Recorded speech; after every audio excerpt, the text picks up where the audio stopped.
All right, let's get into one of Talend's most crucial concepts, context variables. It's a real headache when you're moving jobs between environments, right? We've all done it.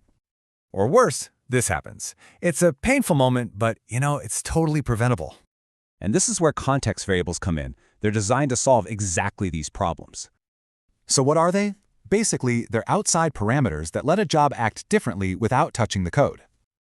Let's use a super simple example to see how this works in practice. The job's logic is always the same, but the where and the how, that stuff always changes. So instead of typing values in directly, you use these variables. It's a huge shift.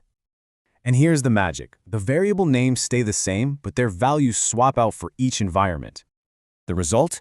The job itself is never edited. You just switch the context it's running in. So how does this work behind the scenes? It's actually a pretty simple three-step process.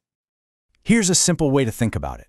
The job is like a function, and the variables are its parameters. So you'll see these everywhere. My rule of thumb, if a value can possibly change, make it a variable.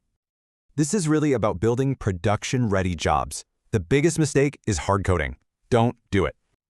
And the real power comes from being able to pick the context at runtime outside of the tool. And that is how you promote a job from dev to prod without touching a single line of code. So what's the bottom line? They make jobs portable, separate logic from settings, and prevent deployment mistakes. Seriously, get this right, and you've basically mastered Talend deployments. It's that important.